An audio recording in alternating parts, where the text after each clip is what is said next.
বিরতির পর স্বাগত। ঘাতক বাহিনীর দ্বারা নিহত হয়েছিল ৩৭ জন উপজাতি নেতা, জনজাতি নেতা। আজ তাদের শহীদ স্মরণে মধ্য দিয়ে শ্রদ্ধা জানানো হয়েছে। শ্রদ্ধা জানায় বিজেপি জনজাতি মোর্চা। বৃহস্পতিবার অনুষ্ঠানটি হয় কল্যাণপুরের রজনী সর্দার পাড়া ইডিসি ভিলেজের বৈরাগী পাড়া স্কুল মাঠে।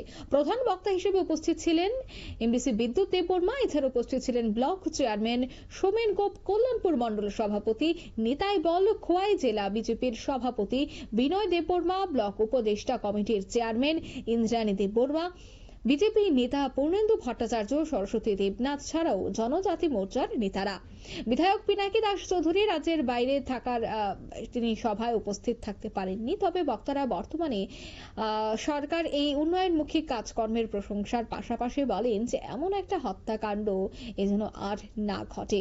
প্রধান বক্তা ভাষণে এমডিসি বিদ্যুৎ দেববর্মা বলেন, আগে তীব্রমথা বিজেপিকে ডিস্টার্ব করত, কিন্তু এখন দেশের প্রধানমন্ত্রী বিকাশমুখী কাজ করে দেখে তারাও পাশে এসে দাঁড়িয়েছেন। ঠিক তিনি কি বলছেন শোনাচ্ছি। কোনোদিন বলে না, যারা শহীদ হয়েছেন তাদের আত্মা, তাদের পরিবার, তাদেরকে আমরা স্মরণ রাখি, তাদেরকে আমরা এক্সাম্পল হিসাবে আমরা ধরে সমস্ত ত্রিপুরা রাজ্যতে এরকম ঘটনা যাতে না হয়।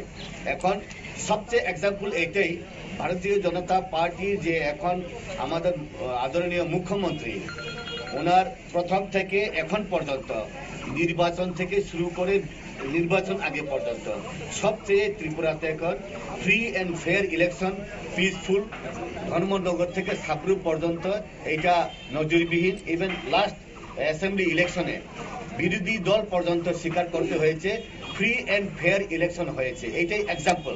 এখন ভারতীয় জনতা পার্টি রিচ ইন আনরিচ প্লেসেস, তার মানে যেখানে সরকারের সুযোগ সুবিধা পৌঁছায় না, যেখানে সিপিএমরা সন্ত্রাস করত, যেখানে সিপিএম কংগ্রেসটা কোনোদিন বিভিন্ন জায়গাতে প্রত্যন্ত এলাকাতে পৌঁছতে পারে না, মন্ডল লেভেল থেকে ডিস্ট্রিক্ট।